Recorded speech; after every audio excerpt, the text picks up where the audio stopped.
numbers are still rising by the second. I give it a little bit longer. Yes, we've reached 215. So let's start. Good morning, good afternoon, good evening to everyone, wherever you are on this planet. I hope that you are well. Before I introduce myself, I would like to let you know that in keeping with this international participation, we have interpretation in 4 languages available. You can follow this webinar in Bahasa, Indonesia, in French, in Portuguese, or in Spanish besides English. So look at the globe button at the bottom of your screen and select the language in which you want to follow this webinar. I am Sabine Frank. I am the Executive Director of Carbon Market Watch, an NGO based in the European capital of Brussels, and I am very pleased to be your moderator today. This is the 6th webinar in a series, which is called Advancing Land-Based Investment Governance, and goes by the nice acronym of ALIGN. This webinar series focuses on strengthening the governance of land-based investments in the Global South. And the series explores common challenges surrounding these investments and practical strategies to address them. Questions around land tenure have taken on new urgency because many countries are currently moving very quickly to establish national carbon frameworks. And today we will explore how rights to land and resources are being considered or sometimes overlooked in the rush to implement carbon policies. There are, of course, many other issues that determine how much integrity carbon frameworks have. Carbon crediting schemes are a contested topic, and the assumption of the debate today is not that getting land rights respected will solve all these challenges. However, respect for land rights in carbon frameworks is our focus today. And we'll hear from speakers who are navigating these challenges firsthand, bringing both country-level experience and broad global insight to the debate. Before we start, though, I have a few logistical notes for you. As is usual in a webinar, the participants will be off camera and mute, but we would nevertheless like to get an impression of who is here today. And therefore, I invite you, as some of you are already doing, that is wonderful, to introduce yourself in the chat box. We have now, let me see, we have 286 participants in this webinar, which is impressive. If you could quickly write your name, your organization, and your location into the chat, and also hold on a minute before you do so. Please give us an indication of how closely connected you are to land rights issues or carbon crediting policies. So I invite you to put a number behind your name, organization, and location, whereby number 1 would stand for you being directly affected or involved. Number 2 would stand for you being indirectly affected or involved. And number 3 would stand for you being interested, generally, say it as an academic or a journalist.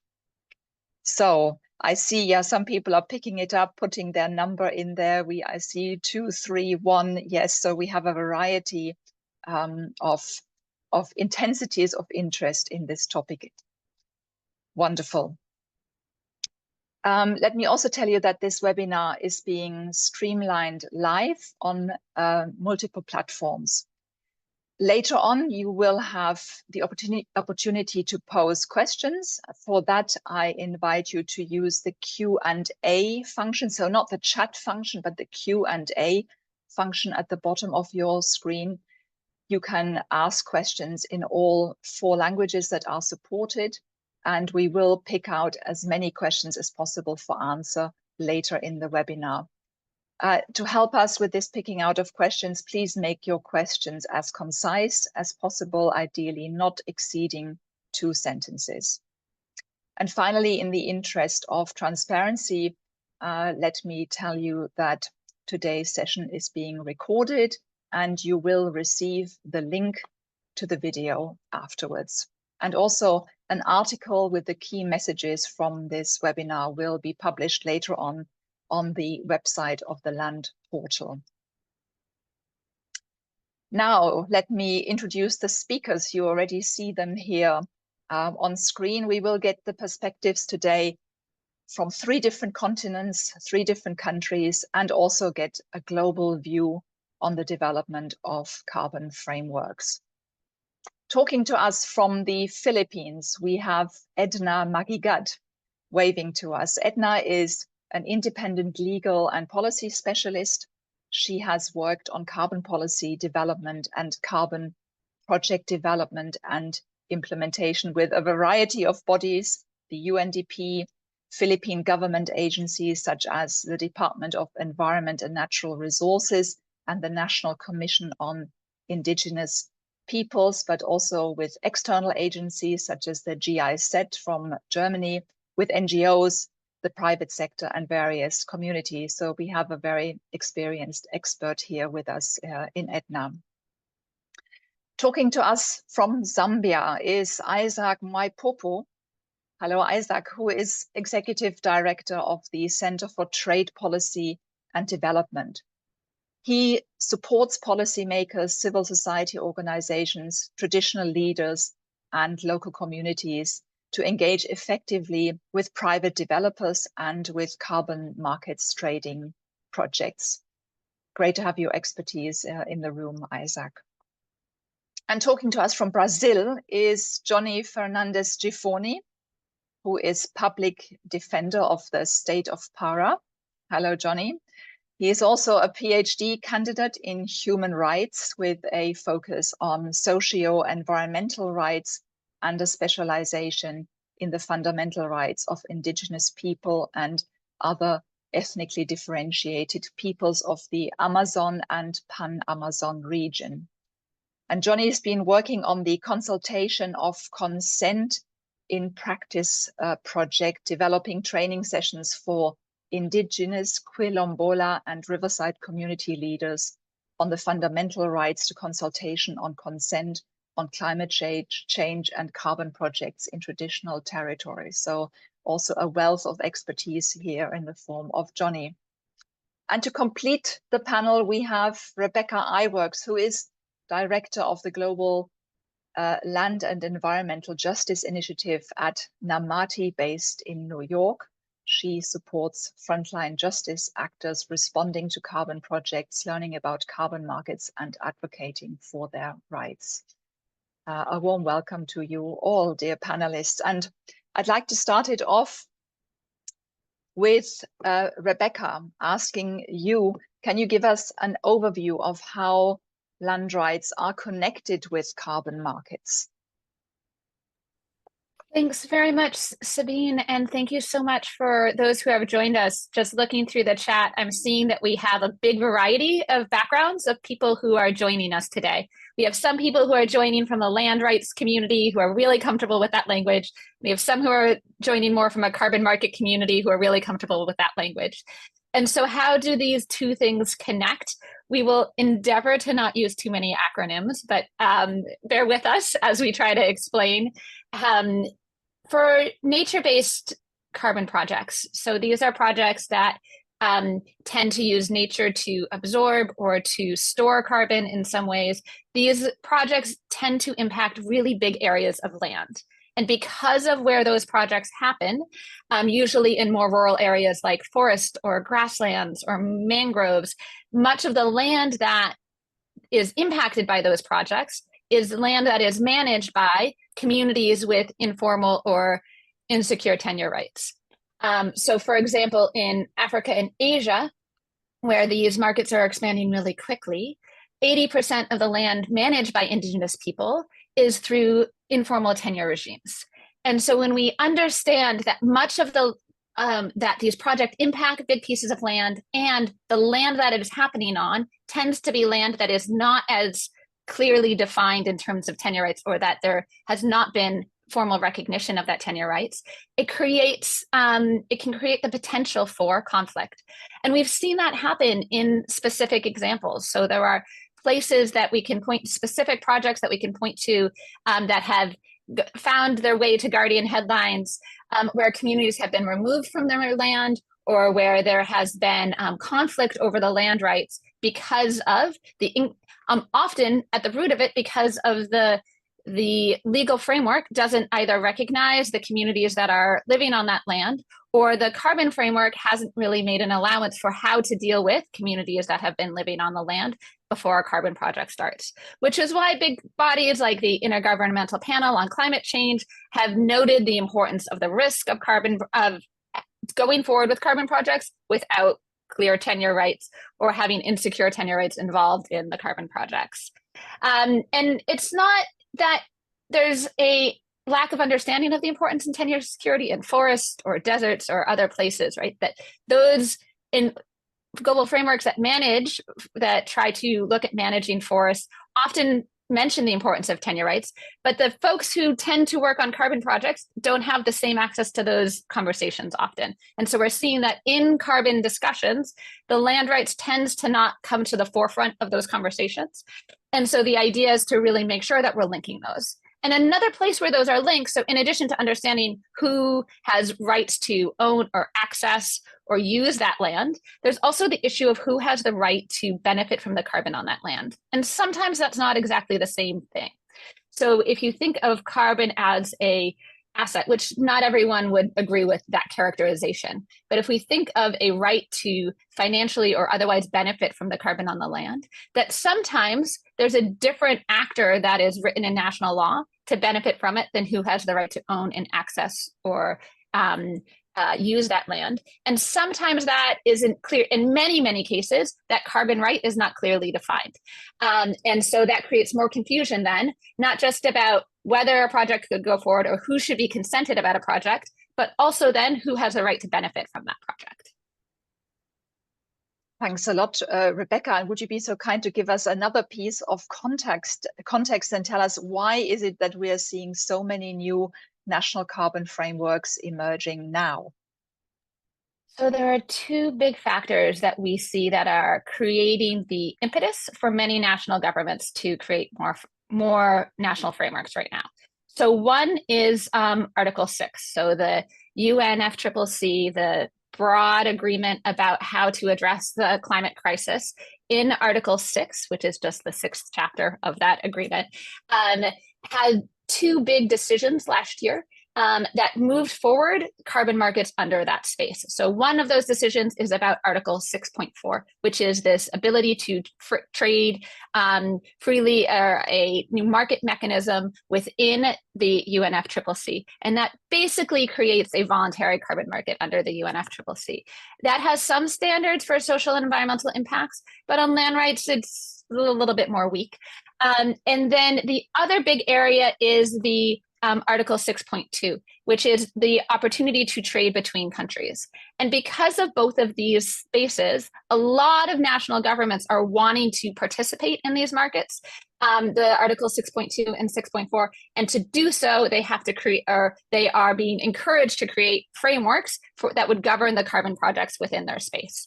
The other big factor is that there's been a lot of criticism of carbon markets for many different reasons, but some of that criticism has also been around the social and environmental impacts of these projects. And so there's been an effort to increase the integrity of those projects. And one way to do that is to have more clear national rules about what is going on in the projects. And one way for a country to have the projects within their jurisdiction be held to a higher integrity, which then results often in more revenue, is to be able to have clear frameworks about how carbon projects are supposed to take place in their jurisdiction. And so both of those factors are really pushing governments to create new frameworks very, very quickly so they can participate in new ways in these markets. Wonderful. Thanks, Rebecca, for giving us this foundation. Well, now let's look at three country examples to see how what Rebecca explained us is borne out in specific cases. Edna, tell us about the Philippines. What has the process been there of developing national carbon frameworks? Good evening and good morning, and thank you, Sabine. In the Philippines, I can describe the developing carbon frameworks into two phases. This is from 2010 to 2020, which was on RED readiness, developing policies for RED plus. And then from 2020 to 2025, which is more on clarifying policies and frameworks that will be applicable for voluntary carbon market and Article 6 of the Paris Agreement. By this time, there is a urgent need to clarify policies because there are already many projects on the ground. Many communities are actually engaging, contracting with developers without a clear regulatory framework and without express safeguards, except those that we have existing. In terms of RED Plus, from 2010, we have the policy framework. We have a national RED Plus action plan. And then we continue to develop or safeguards. In fact, even before Cancun Safeguards for RED Plus was launched in 2010, there was already an elaborate safeguards policies for the Philippines. Before there was policy development for RED Plus, it started with policy research of who owns the carbon in the trees. I was part of that research in 2011 when we went to the site and as a legal team, review carbon contracts way back in 2010. And because of that, we put forward certain recommendation that carbon rights should be put as part of a bundle of rights of the tenure holder. And it still holds true now with what's happening in the Philippines. And it's a publication also by the government. And there were demonstration sites, particularly in community managed areas. So in these initiatives, there are clear tenure rights and recognition of rights of communities to to the land and carbon are actually recognized, but the problem is operationalization when there is actually more than one rights holder in one area. So up to now, the government continues to develop the required policy and technical action so that we can receive resource-based payment for RED Plus. And there is in 2020, there was the National Action Plan for RED Plus. I led the development of that for the government, and that is pretty much action oriented into making sure there is the required framework mandated by the UNFCCC. There is increasing carbon project investment on the ground, particularly in ancestral domains. Ancestral domain, as of now, we have around more than 15.8 million hectares. So the investments are all going there, aside from the state forest. But as of now, there are no explicit or express carbon frameworks except that for the FPIC policy 2025 that will be released in sometime in May. So the remaining forests are mostly in ancestral domains where there is overlapping rights as well as overlapping government mandates. So as of now, certain policy and operational issues are around the area of project approvals and project authorization. There is already a draft administrative order. The Department of Environment Natural Resources is has formulated and it's in and has consulted with stakeholders. But again, there's more clarity on what is the extent of the participation of government. Would government be a regulator? Would be a developer? Or would be just incentivize communities and how? What is when I say extent? Would they give? Would they ask a share? And what is their input, etc. So a lot of more discussion on that. Again, also as Rebecca mentioned about the legal nature of carbon rights and carbon credits, the 2025 FPIC guidelines has expressly stated the right of indigenous people to carbon rights and the right to benefit from the commercialization of carbon credits. So that's exciting. How will this actually pan out in the coming months? And of course, what will be the applicable governance, environmental, and social safeguards? Because we have a lot of safeguards. The problem again is implementation and monitoring by government. So there's a need for an independent third party. The role of CSO is very important to monitor this development on the ground, and it requires resources. And then, of course, in consultation with private sector, I work also with private sector. They're saying that they also need some clarity from government a clear and stable carbon policy that provides, of course, the extent of share expected by the government in any carbon credits or revenue that would be issued from projects. This would also include the risk of unexpected taxes if eventually carbon credits is classified as this. Is it a form of natural resources, utilization of natural resources? There is existing framework or that, or maybe it's a form of securities or intangible asset. Then we have to discuss a new framework on that. So the clear Edna, can I stop you here? It's very clear you don't have a comprehensive national carbon framework yet. A lot of work remains to be done. You already touched on the issue of consultation of affected people. We'll come to that in more detail in a second round. Let me turn to Isaac now and ask him to give us an outline of what the development of a national carbon framework has looked like in Zambia. Thank you so much. With regard to Zambia, there are actually some lessons similar to what Edna was just sharing briefly. So in our case, the process of national carbon framework within the country has been developing since the year 2015, when we saw an enactment of an act that guides the operations of our forests in the country. This led to a process of encouraging communities to form what is known as community forest management groups. And the basic idea behind that was to just ensure that there is conservation of the forest, but later the communities could also be allowed to participate in carbon trading under authorization from the government. But more recently, we've also seen guidelines that have been developed that are focusing on guiding how carbon trading can be done within the country. Equally, there is a new piece of legislation that has been developed under the ministry that is in charge of climate change. And this is an act that now explicitly makes some provisions that are speaking to. Oh, we've lost. Here he is again. Isaac, you need to repeat your last sentence, please, because your sound went off. So in my last sentence, I was basically trying to share about the new piece of legislation that was enacted by Parliament that provides, that has got some explicit provision speaking to carbon trading within the country.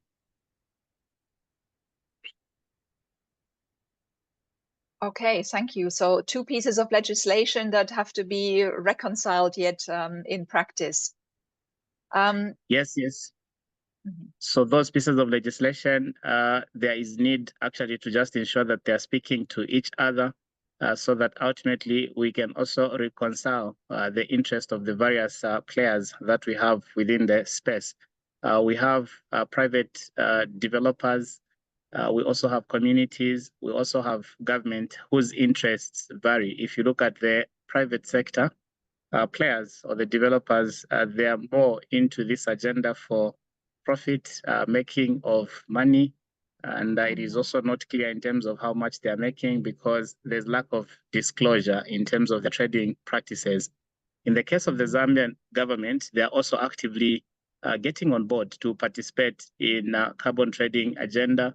And what we are seeing is that government seems to be more interested in propping up revenues to support the development efforts of the country. But there are also communities that are having reservations in terms of government actively participating because it is not clear whether they will be very supportive on conservation efforts or they're just in it for domestic resource mobilization following the challenges that the country is facing now. Okay, so interesting to hear. It is project developers, the carbon project developers who are driving the process and everybody else is trying to latch onto the process. Who are the carbon project developers, just in terms of are they internal to the country or are they external? Very quick answer. In terms of the private developers? Yes. So most of the private developers we have are external. We have a few that are local developers, but most of them are external. And they also have presence in a number of other countries. Mm-hmm. Okay, thanks for this information, Isaac. Let me turn to Johnny. Give us an outline of what's happening in Brazil and the state of Para, where you are from in particular, in terms of developing carbon frameworks.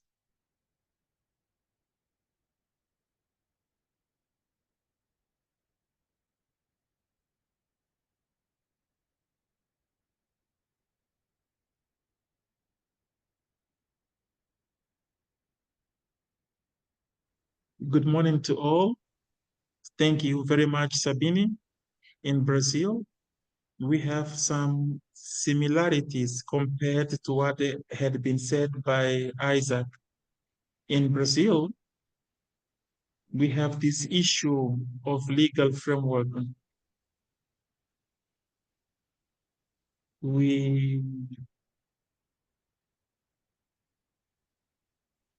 In 1994, we engaged in the framework. Very recently, last year, the law was promulgated that enacted the framework conventions but before that, national legislation in different states, including Pará, Amazon, in Acre, in Mato Grosso, in Tocantins, some of the 9 states which comprise Amazon had their legislation that were focused on climate change and also the institutionalization of the carbon market. So regarding Pará, we are in debate of the framework.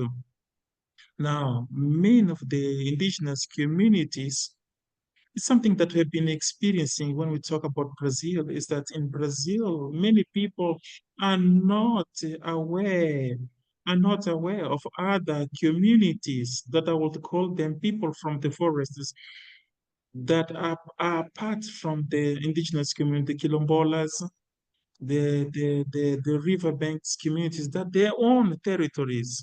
I want to highlight that we have been using territories in not the rights of the territories with those communities, because these people have a different relationship with the space, with the land.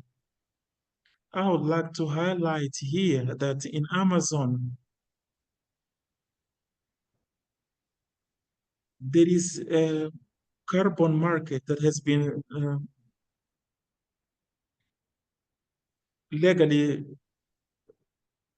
and many initiatives has been organized, but all the people are engaged in. However, the law that was passed last year, it established for the first time in Brazil that it's mandatory, it's mandatory to have the consent of the people who live in the forest based on the international laws and also Ibero-American laws. This is something that we take into account the laws from Colombia and some other countries, and also the guidelines of the European Union, so that we regard them as the block of laws to protect the interests of indigenous people. And we have to interpret these laws according to the Article 6 and the Paris Agreement, and also the Convention of the Biodiversity about the climate change, and sometimes we put it aside. Thank you very much. Okay. Thank you, Johnny. You already heavily home in onto the issue of the consultation of local people. And is it fair to say there's a discrepancy between the legal provisions that exist and the implementation of them? At least this is what I sort of heard between the lines. Rebecca, can I ask you to comment on these 3 examples and say, do they correspond to the overall trends that you see across different countries of what national policies are being developed to establish carbon frameworks? I think each of these examples shows a lot of the different complexity that we're seeing across different spaces. And first, that's a lot of intersection of different laws and policies that could impact how land rights are involved in carbon markets. And a lot of different actors, based on which actors are part, or which ministries are really driving the conversation, we have seen really different impacts and then what is included in those national carbon policies. I think first, though, what Edna was saying is this quick push to create national frameworks while projects are still going on is something we're seeing in many places, right? So not all the rules are there and the projects continue, and that creates a really big risk for land rights. A counterexample to that, we saw in Liberia, for example, they actually paused having more carbon projects until these questions were figured out. So there's a national moratorium there to make sure that because there are really strong land rights that were then kind of sidestepped by some carbon projects, there's a moratorium, a break to have more carbon projects until these policies are more clear. So Rights Resource Initiative and McGill University have done some recent research that is coming out soon. And they found out one of the types of real unclarity right now is that more than half of the countries that they've studied, looking at countries that were really rich in forests is how they did this survey, and looking at what the carbon rights and carbon frameworks look like, more than half of them did not have clearly defined carbon rights right now. And so that lack of definition in the market right now, while we're still creating these new frameworks, or while carbon projects are going on, is really pervasive across that. The other thing that people have alluded to that I'd mention is that there's also a really big disparity or lack of clarity around who should benefit from the carbon projects, or who is entitled to the resources that are happening when carbon projects happen. And that's really important, because if a community has been living on this land for generations and then is being asked to change how they're using their land because of a carbon project, or is being given the opportunity to make a decision about whether they're changing for their land, knowing who is going to get what money from that carbon project is a really important factor in thinking about whether or not to engage in these processes. And when there's not clear benefit sharing systems, it really puts them at a disadvantage in going into a negotiation and being able to assert their rights. Mm-hmm. Okay, it sounds like with a few notable exceptions, there is a lot of let's make this up as we go along in these systems.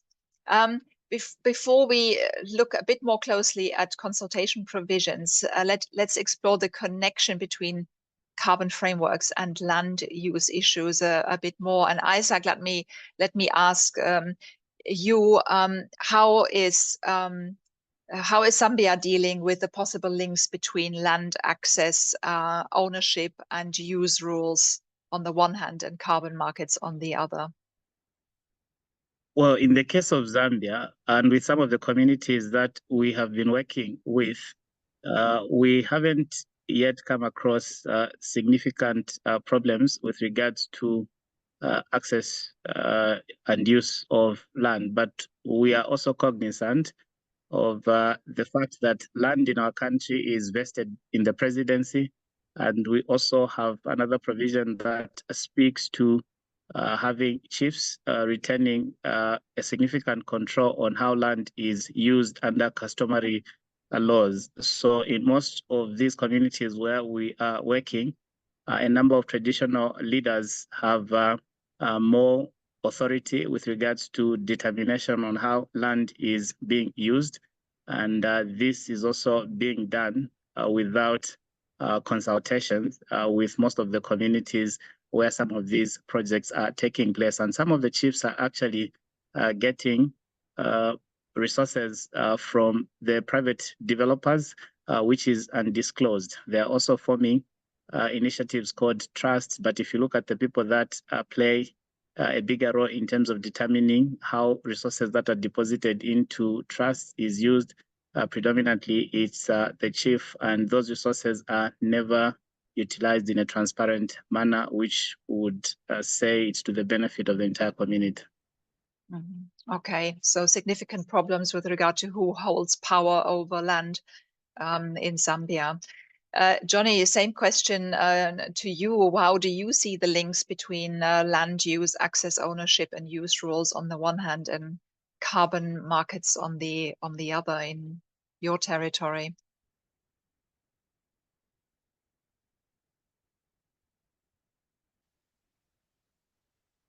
In Brazil, we are still struggling to ensure the land rights and also to recognize the fundamental right of the people from Amazon. According to one of the big references about this issue in Brazil that influenced many of the legislations about recognizing the land's rights, we are living a chaotic scenarios in Amazon. There is a need to modernize and recognize the collective rights of the people from Amazon regarding the land, because the initiatives to put the land in the market, meaning there is a need to have individual titles. Actually, we are facing legal challenges and political challenges regarding the accessibility of the land from these people. On the other hand, the government created a big confusion when determined, Eden even mentioned that, when the government determined, when the law from Brazil determined that the carbon credit is the same, can be compared to the state. This seems to me, for people, especially from the law, something that doesn't make much sense. People who understand the law, it's very important to be clear in terms of the rights of the land. In Amazon, it was recommended to the federal government that all the projects should be should put in hold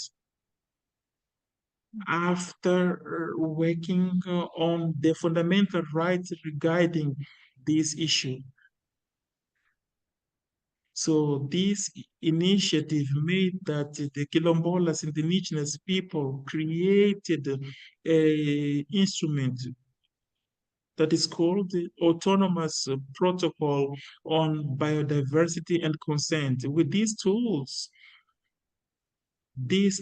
was created by the people to out-determine themselves in order to defend the way they live and also their lands and also their own right towards the land. Of course, there are many enterprises.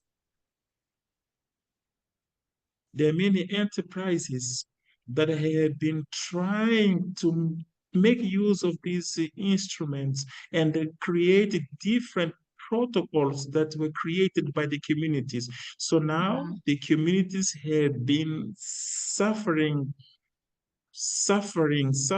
because their rights are not respected.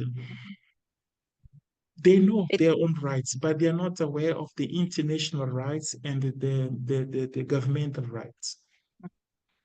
It seems whatever question I ask, the issue of the empowerment of local communities, indigenous people, or the self-empowerment of them, as you just referred to, Johnny, always keeps coming up. So let's take a closer look at consultation processes. Edna, you've already mentioned the famous acronym FPIC, just in case not everybody knows it. Let's spell it out. It means free, prior, and informed consent. What does this FPIC look like in the Philippines? And how has your country brought different stakeholders into these discussions? Yes, for indigenous people in the Philippines, consultation is called in the FPIC process, the free, prior, informed consent.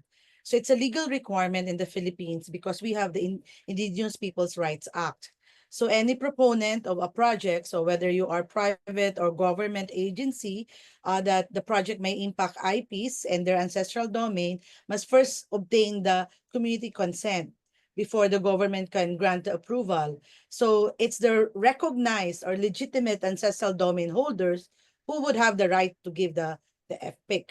And there's a process already set out by law, by regulation, by NCIP, the National Commission of Indigenous People, which is the agency created by the IPRA law. So under we have an FPIC guideline. So this has been the seventh reiteration of the FPIC guidelines since 1999.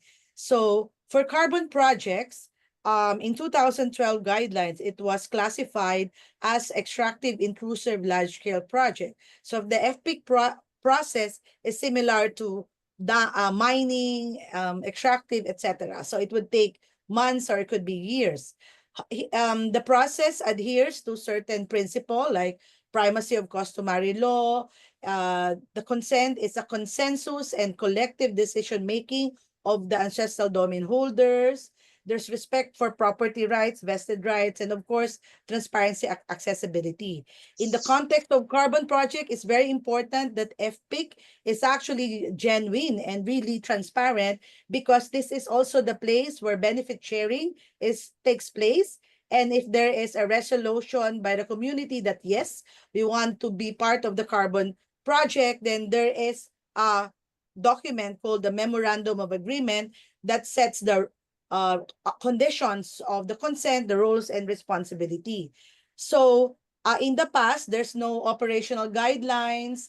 Really, the lack of operational guidelines, you see that last year, we had a case study of FPIC process in 3 carbon projects spanning 1.2 million hectares.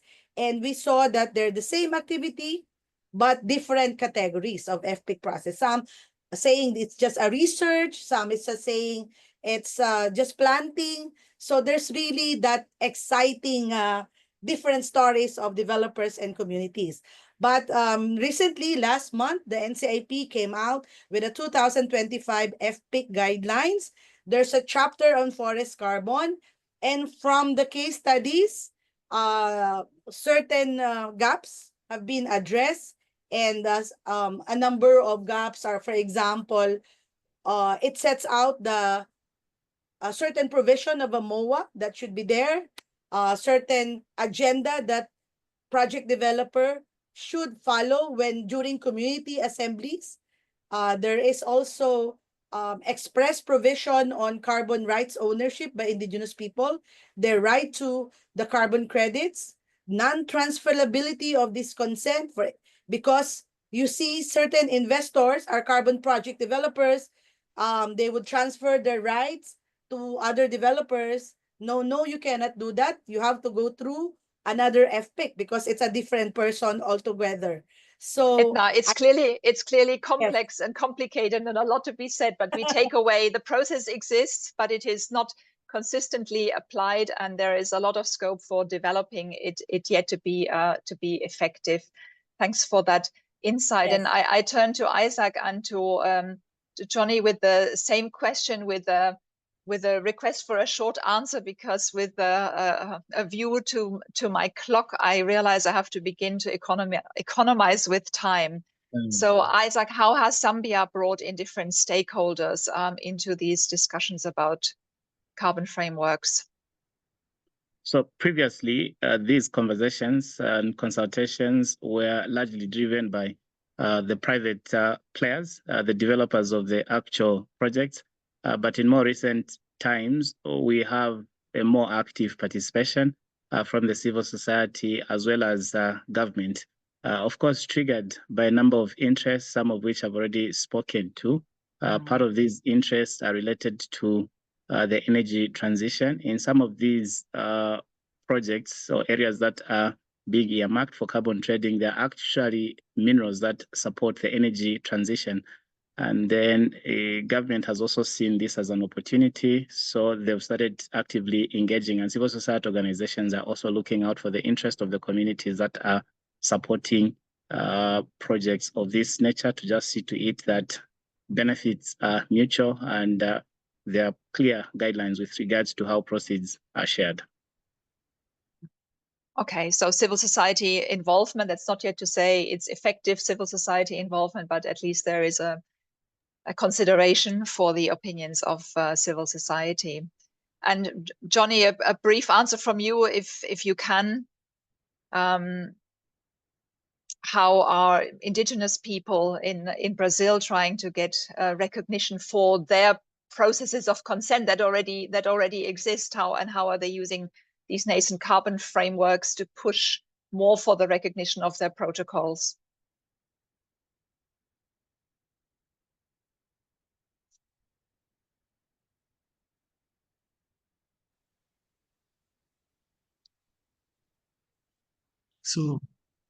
So this question,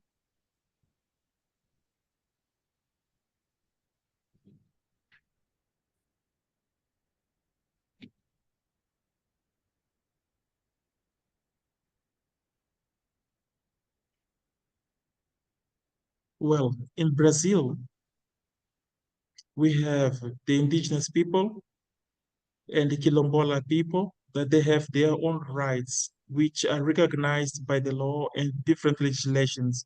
The indigenous people, since 2011,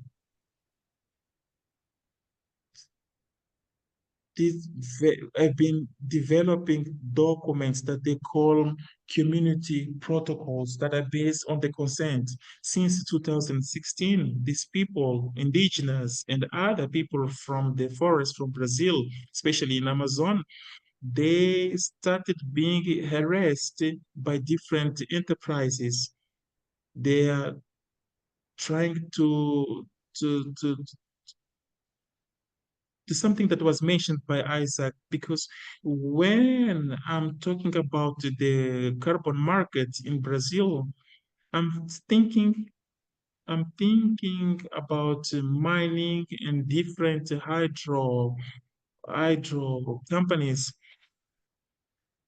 but I also need to think that here in Brazil, as well as in Philippines, the communities have been acting the very same way in order to ensure their own consent. There's something that has been happening that is quite similar to what Isaac has said here in Brazil with the law that was passed last year.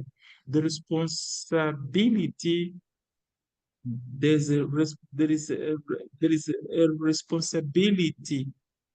There's responsibility from the part of the developers to consult the communities. So this is linked to the law.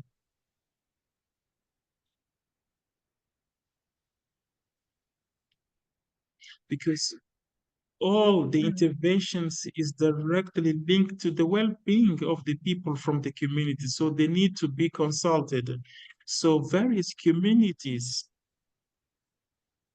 in Amazon, for example, you can go to a community. You can take 5 days or 24 hours. These communities have difficulties to have access to information. So this is something that we should also take into account.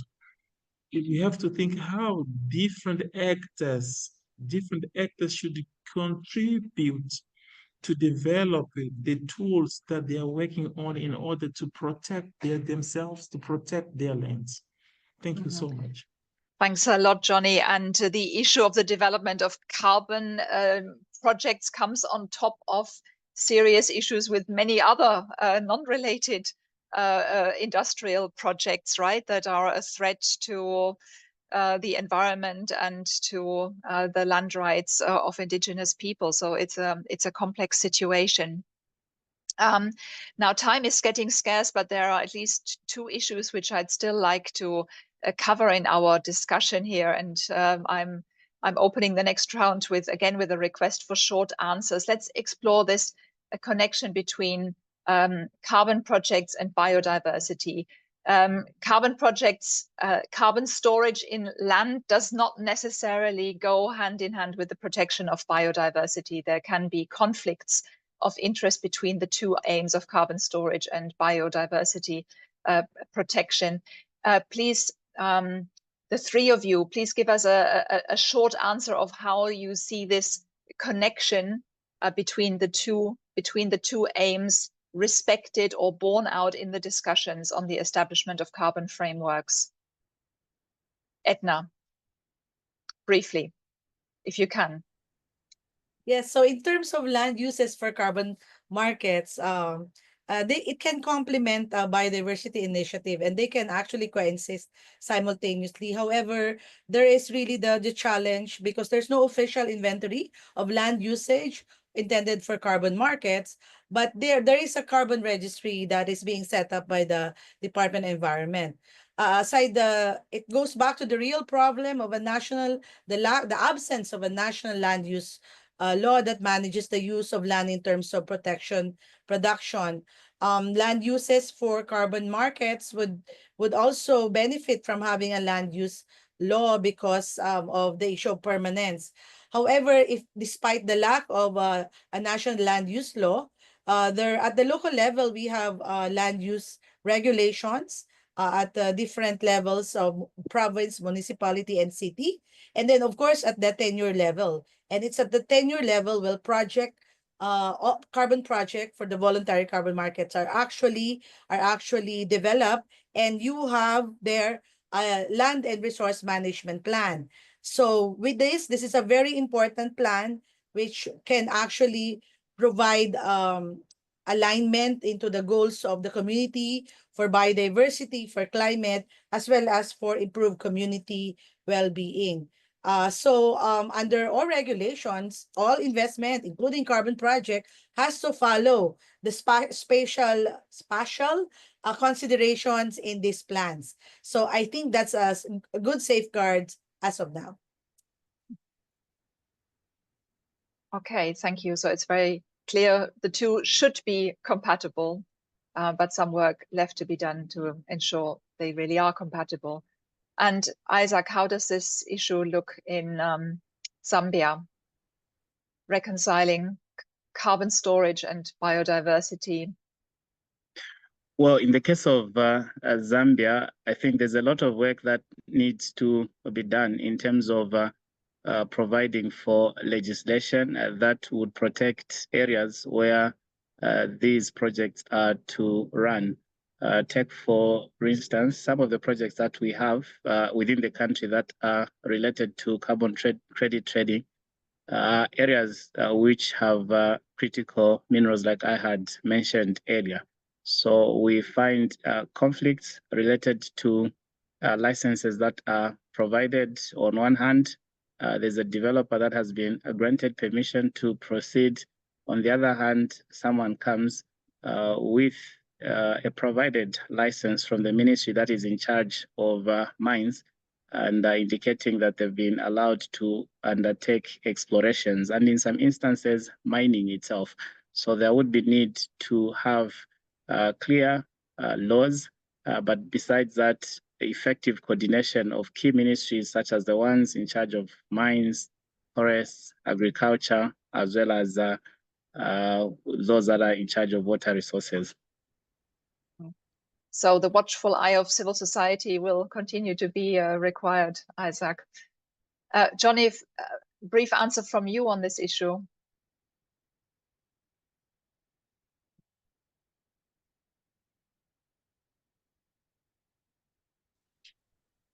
Based on what Isaac said, here in Brazil, be more specific, in Amazon, we have the same situation. If we look at the human rights in Amazon, we have been defending that in the case of indigenous land and the Quilombola communities, and taking into account the legal framework and also the acknowledgement of the ownership of the land, there is a need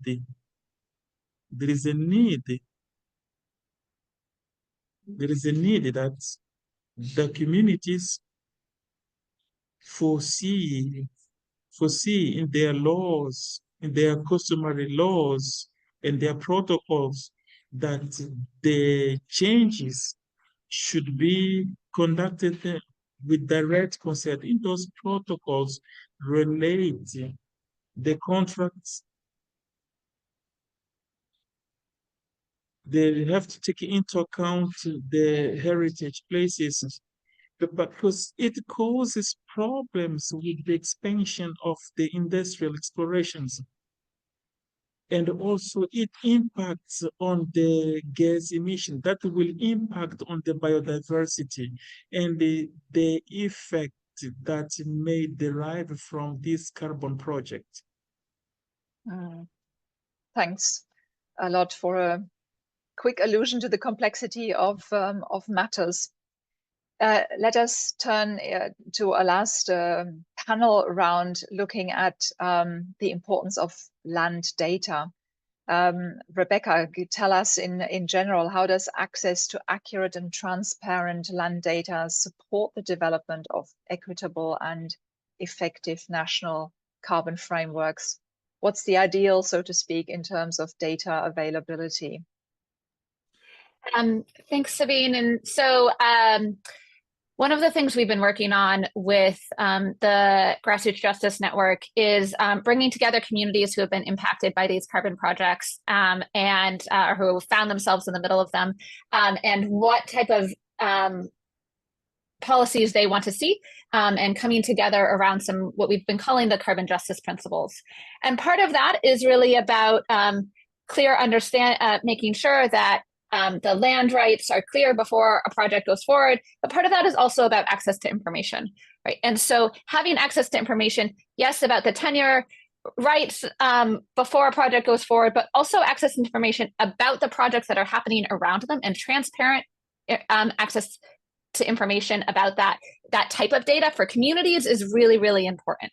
The other piece I would say that is an opportunity for governments to consider is the understanding the land data within their country, and where there is more clarity on tenure and where there's less clarity. And when you can map that data on top of the data of where carbon projects might be more likely or less likely, it helps you understand the risks involved in a project, understand the risk of potential conflict over land, or the risk related to the implementation of the project if there are challenges related to that.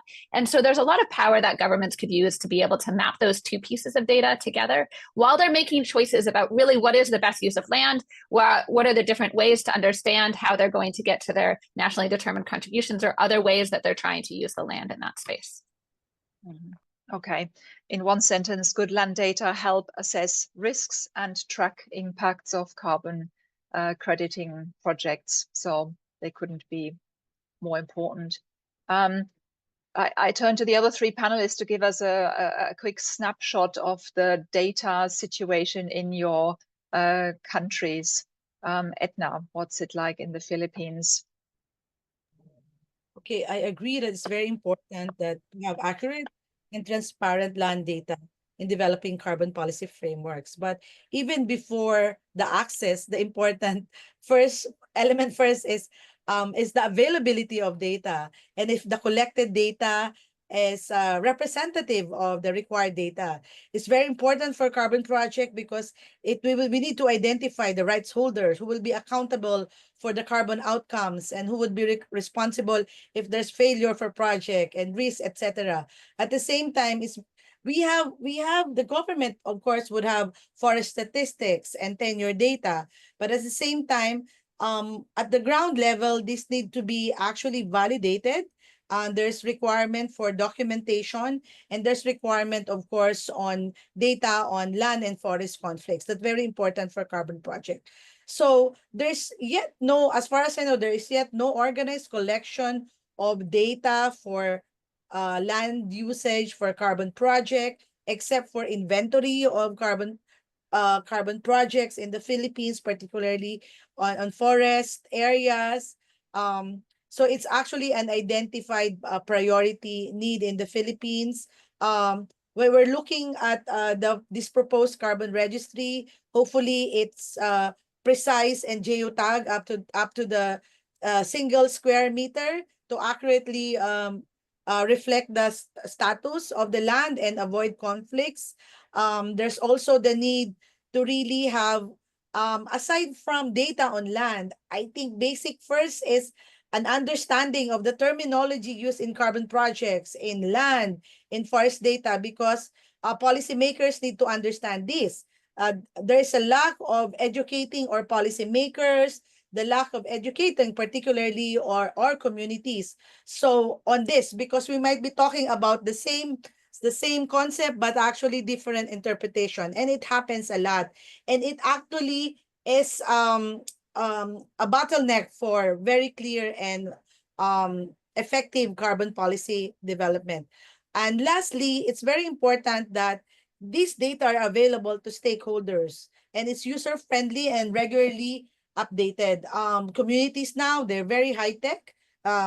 Not all, but they have young people who will actually be on the internet and really help to make this data accessible to members of the community and to those that really need this data for better decision making. Okay, so data in itself is not everything. It's got to be good quality. It's got to be kept updated. It's got to be user-friendly. All very important points. Isaac, what's the situation in Zambia on data availability and data quality? Well, the challenge is similar to some of the issues that Edna has raised. Zambia has been trying to undertake a land audit process, which has taken some time. But what is more important beyond taking that audit is the need for us to ensure that the land that we have earmarked for conservation should be clearly provided for and have provisions that protect its usage. Most of the challenges that we face are conflicting regulations or laws with regards to land use, and at the center of this that the consequences of those failures. Equally is the need for improved coordination across ministries, like I had indicated, so that we ensure that the decisions that are made in relation to investments in most of these communities do take into consideration the needs for these communities, because ultimately there is a disturbance on their livelihood. And if it is not properly managed, then it also stands a higher chance to fail. So whatever decisions that are being made, they should not only be in consultation, but they should also involve the active participation of the communities that have already been living in these locations. Okay, so a clear case for data collection being a collaborative effort, having to be a collaborative effort. Thank you. Johnny, I realize you weren't asked to prepare on this question, so maybe I shouldn't ask you this question, but I'm giving you a chance. Do you want to say anything about data availability in Brazil?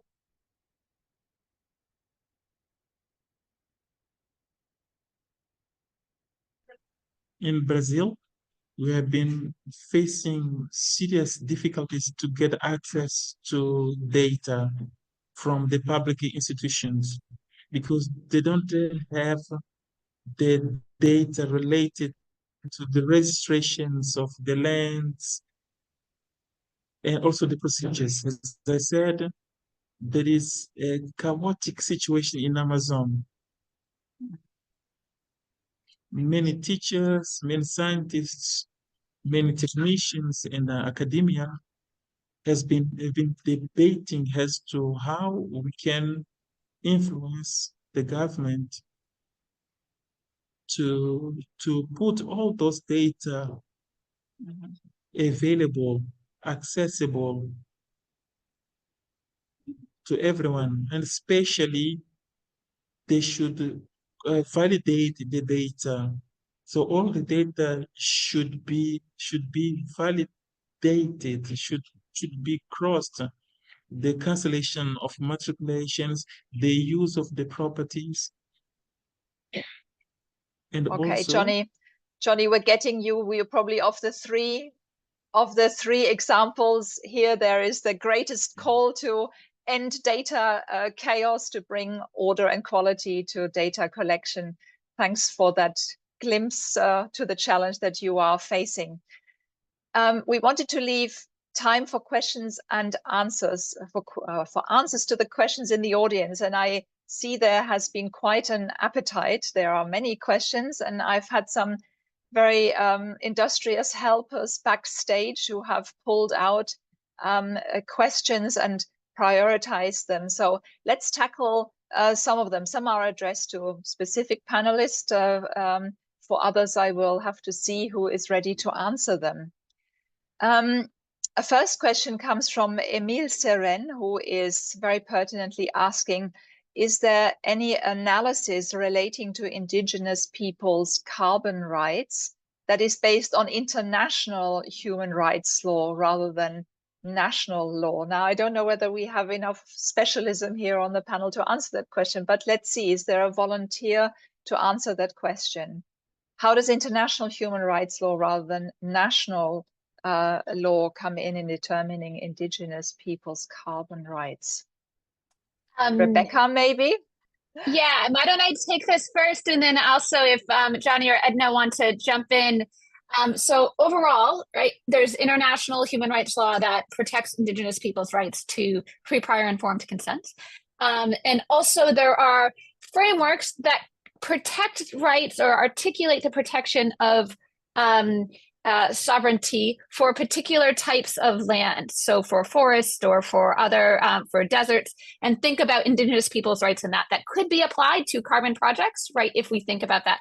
Also in the biodiversity framework, there's some more protections for indigenous people's rights than there are in some carbon specific frameworks. None of that exactly answers Emile's question. And so the other thing to mention is there are some international frameworks around carbon markets that do recognize indigenous people's rights, both to free, prior, informed consent and to benefit from projects. So in the Article 6.4 Sustainable Development Tool, there is both the obligation to have free, prior, informed consent of indigenous peoples and for indigenous peoples to benefit, which is a really broad way of framing benefit, but there's that provision in there that indigenous communities could use. And some carbon standards like there also have some of that language in there as well. And so those are some places to look. And I put in the Q&A a link to a collection of some of those global frameworks that could be used for carbon, but aren't carbon specific. Mm-hmm. Okay, and I'm afraid there's another question for you, Rebecca, which concerns FPIC in Africa. Somebody is saying here that FPIC in Africa is not recognized. Indigenous minorities are being forcefully evicted from their ancestral land to create conservation areas for the government to benefit from carbon credits without indigenous involvement. And here comes the concrete question: what can be done to help us, Mozo Pisiek of Bennett indigenous people in Mount Elgon, Uganda? So a question coming from the grassroots about a very specific concern. Is this something you can help with here?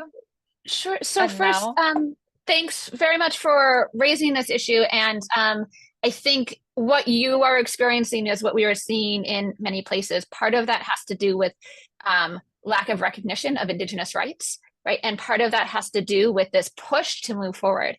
So we'll put in the chat the link to joining the Grassroots Justice Network and having solidarity with others around that. And also a link to a framework we have on specifically responding to a toolkit we have on responding to national legislation and language that you can use in advocating for your rights. But I would say first, most importantly, the most important thing that this whole webinar can do is to protect the rights of people like Bernard speaking up about what is happening on their land. That we see a lot of retaliation against folks who are trying to speak up while their communities are being displaced, and a huge safety issues for those folks. So the UNFCCC included a anti-retaliation provision in the Article 6.4 Sustainable Development Tool, but everyone who is interested in both land rights and in carbon projects to see the integrity of both really needs to work more to protect the people like Bernard who are speaking up about what is happening to their communities so that they don't face retaliation and so that they are able to continue to call us to a better framework overall. Well, thankfully, the Grassroots Justice Network exists. Help is at hand. Thanks a lot, Rebecca. The next question goes to Isaac and is specific to Zambia and the fact that you don't just have the forest law, but also the Green Economy and Climate Change Act of 2024. And the question here from Bruce Mead is, why does the Green Economy and Climate Change Act leave out the issue of forest carbon? He refers to Chapter 9. He seems to know this very well. He says forest carbon is relegated to an SI under the now old Forest Act of 2015. I don't myself know what an SI is, but perhaps you do, Isaac. So an SI is a statutory instrument. Issued okay. That's a very good question. And to also just share that the Forest Act is up for review. Indeed, it is a provision or it's a piece of legislation that has stayed for a long time without being revised. So there's a process underway to revise the Forest Act. And one of the things that we've been putting across to the ministry is the need to ensure that key provisions that are sitting in pieces of legislation like the Forest Act as well as the Green Economy Act should be harmonized to ensure that ultimately we don't have conflicting provisions. And one of the challenges we had with regards to the Climate Change Act was the rushed process through which it was done. There was less consultations around the bill before it was passed into law. And we do have some provisions within that act which are progressive, but there are a number of them, like the one you have raised, that may need attention as we go. Mm-hmm. Okay. Now we've talked about carbon credit projects, mostly with forest project in mind, but there are also agricultural projects. There's also soil carbon that is trying to be turned into credits. And here's a question addressed to both Edna and Isaac of how your respective legal frameworks deal with the agricultural sector and carbon credit frameworks. Well, in terms of carbon frameworks for the agricultural sector, the Agriculture Department is coming up with discussion, and I think there was a draft policy on carbon project covering agriculture areas. But so far, this has not yet been nationally discussed or nationally consulted. So the more pressing issue now is carbon projects in forest lands, because of the magnitude as well as the impact of this carbon project, because this is 1,000 of hectares. In fact, almost I think 2 million or more hectares are in some form or another part of a carbon projects, rather than soil carbon credit is just a mini part, and it's still at its initial stages in the Philippines. Okay. And Isaac, do you have anything specific to say about this for Zambia? In the case of Zambia, there's less conversation around that. There has been a lot more conversation around forest-related carbon market credits. Mm-hmm. Okay, thank you.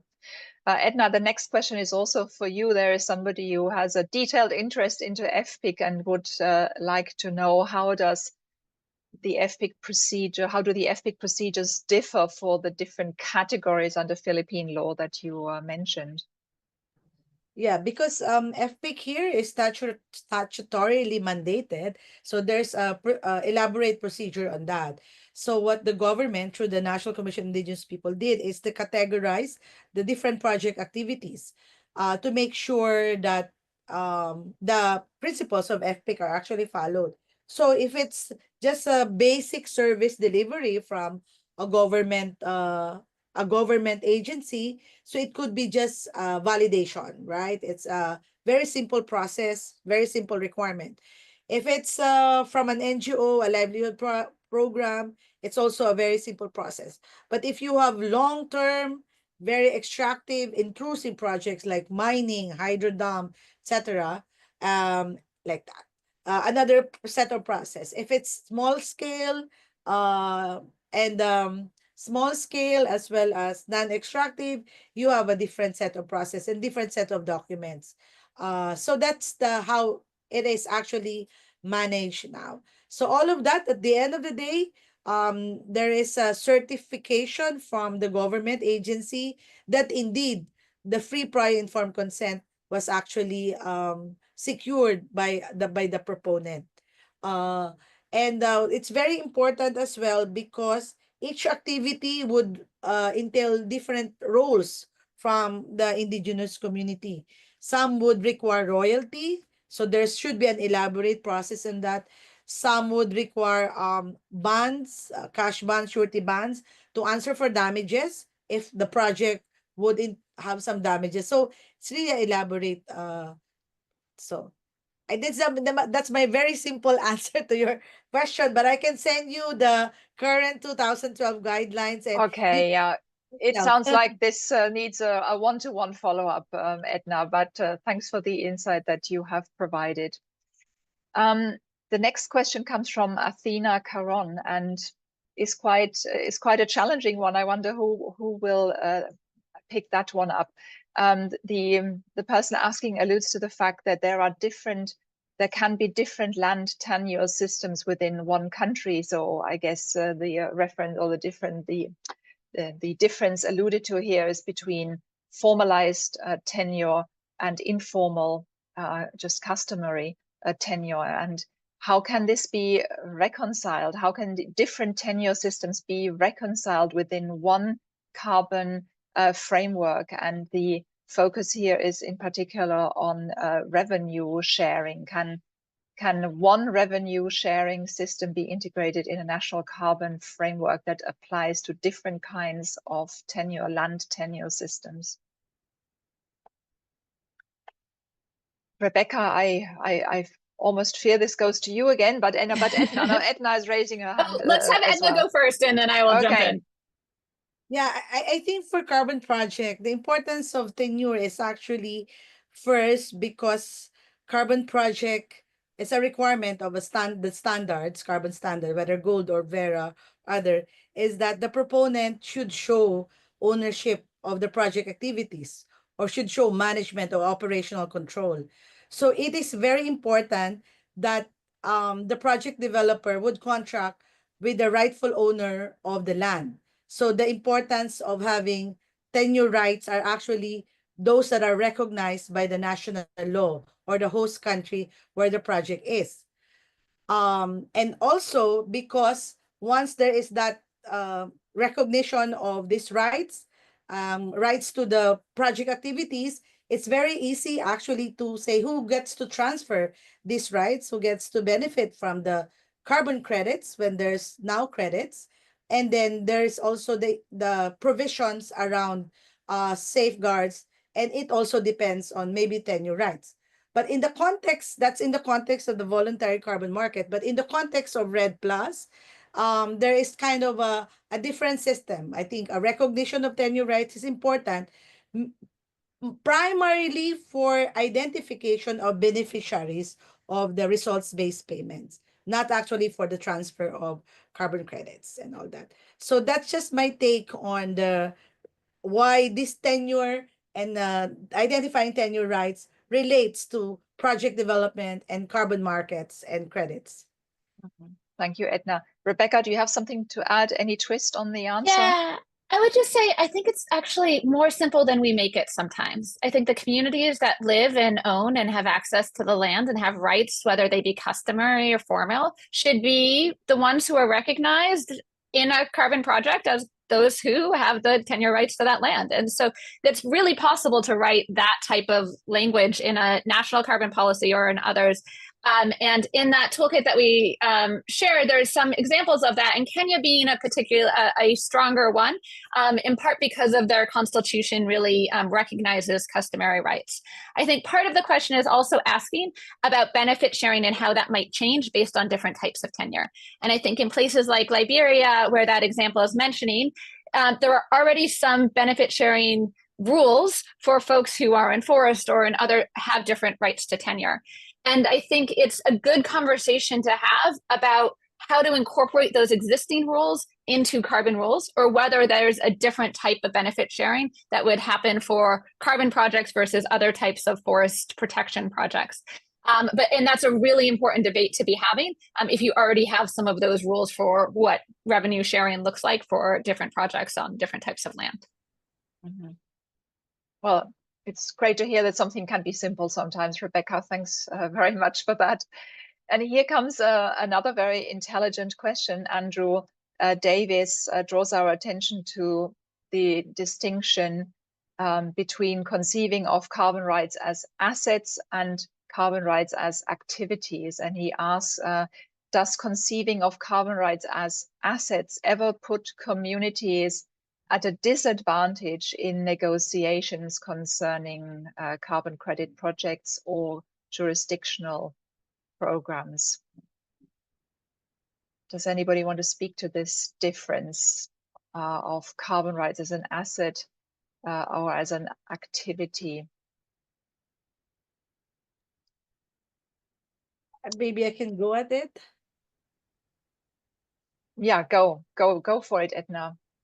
I think both, if you see carbon, the land, so let's say the land is both a carbon asset and also there's the activity. I think communities should benefit whether it's treated as an asset, as an activity.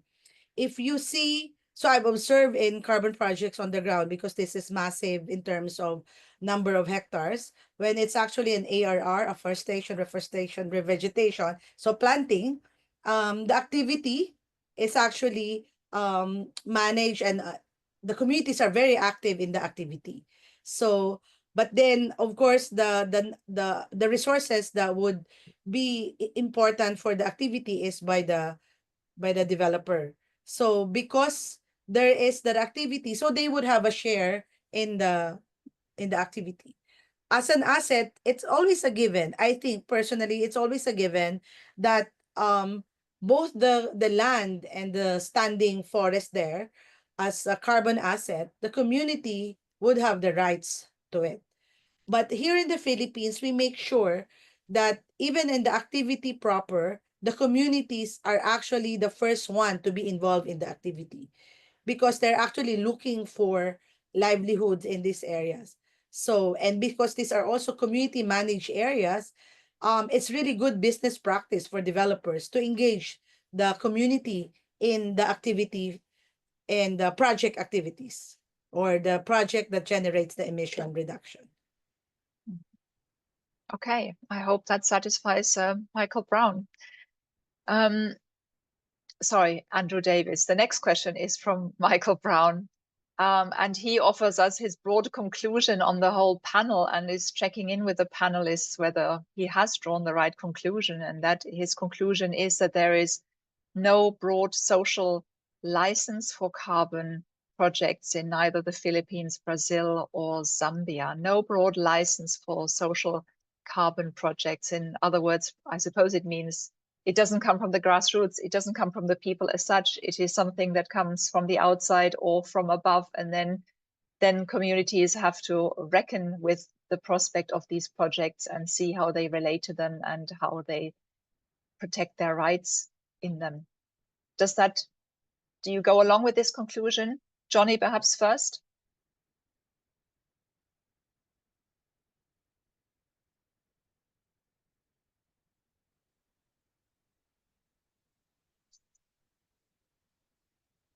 I believe that it's very important to include in all the discussions the community in the center of the discussion, and come up with the tools or the mechanisms that will take into consideration the population. This is very important in this discussion, to put people in the center of all the debate. Mm-hmm. But would you agree the urge to develop carbon crediting projects does not come from the people?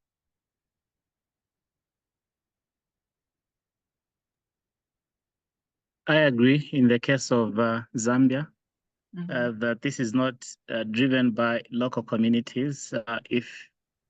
Especially if we look at the projects that we have had in Zambia, most of them have been driven by private sector players or private players. These, if you look at their operations, they're often driven by profit in terms of motives. The other thing is that in the process of setting up of these projects, in terms of consultations, the traditional leaders have got more say with regards to these projects. And there's no negotiation with regards to how proceeds that emanate from these projects are to be shared. Well, the communities we have visited, some of them that have even benefited resource-wise, they have a clear understanding in terms of what was paid to them through the local authority, but they do not know how much the private developers have cashed in. Equally, they do not know how much has been given to traditional leaders. So the lack of transparency does bring in a lot of questions with regards to how these projects are developed and how the interests vary in the operations. Very clear answer. Edna, what's your view on the social license? Do you agree? No, in the Philippines, both are present. There are those that are actually not community solicited. But we have indigenous communities that since 1980s, even before there was carbon trading, was actually measuring their carbon. They're already measuring their carbon because they learn from others. But as of now, the problem is communities are actually negotiating. And what we need as also CSO and supporters is actually make sure they are capacitated to negotiate. So there are negotiations ongoing right now in many parts of the Philippines. So the problem now is the capacity of community to negotiate and making sure that the information are actually leveled off in terms of requirements. So the state through the different bureaus and CSOs are also making sure that information are available. But of course, there are those that because there are foreign funded project, both from private sector, we have Filipino corporations engaged in carbon project, but we also have international NGOs involved in carbon projects. So they have different sense of transparency. So that's my answer. Edna, that's great. You've inadvertently answered two questions in one, because the next question was by Michael Brown, observing that only Rebecca mentioned the word negotiation, or that communities could involve themselves actively in the negotiation of carbon credit projects. But now you have done it. So it seems to be perhaps a matter of how far advanced a country is in dealing with carbon credit projects, of whether communities have developed this capacity of engaging in negotiation for their own benefit. Or Rebecca, do you have anything else to say? How strong are negotiating powers of affected communities? Are they the exception? Are they becoming the rule? What's the situation? And with that, you have in a way here, you have the final word on this, because we have to round up this webinar. So I think that it is critically important to support the communities having access to legal and technical support to be able to negotiate freely. And I will put in the chat, or we'll put in resources afterwards, some ideas around how to generate resources to be able to make sure that communities responding to carbon projects have the legal and technical support necessary to negotiate from a position of power, as Edna said. Our experience is that communities have had really different reactions to carbon projects. There are a number of communities that do not want carbon projects on their land or have had negative impacts on it. And there are some communities that prefer a carbon project over a mine or some other type of investment that might put their community at different types of risk or harm. And so we really think that communities should have the right to be able to make those decisions and to be able to move forward with that. And then I'll use my last word to just mention another question in the chat, which was a question about gender. And for everyone who still happens to be with us, do pay attention to the gendered impacts of these carbon projects, because we know that there is men and women are impacted differently from this and will benefit differently from this if we are not intentional about trying to make sure that there is more equity in those responses. And so I'm looking forward to continuing that conversation as well. Thank you all so much. Thanks a lot, Rebecca, for this closing appeal. There would have been more questions, but this is all we have time for. Thanks for these questions. They've helped us illuminate important issues some more. Thanks to the great panel here bringing all their expertise. Edna, Johnny, Isaac, you've done a great job giving us an insight in the situation in your countries. Thanks also to the backstage team making this a smooth experience, including the interpreters and all the participants. I hope your curiosity about the topic has been satisfied. You are equipped with more information for your own purposes, or you have inspiration where to look for more information. The organizers of this webinar encourage you to take the survey, and the link to the survey about this webinar will be posted in the chat any moment, or has already done so. They are interested in improving this webinar, improving the series, so your feedback is very welcome. And there will also be, I think you'll be contacted again with all the information that will be available about this webinar in the follow-up. So a great thank you to you all. Have a good rest of day, or have a good night wherever you are, and see you for the next webinar in this great series. Bye-bye, everyone.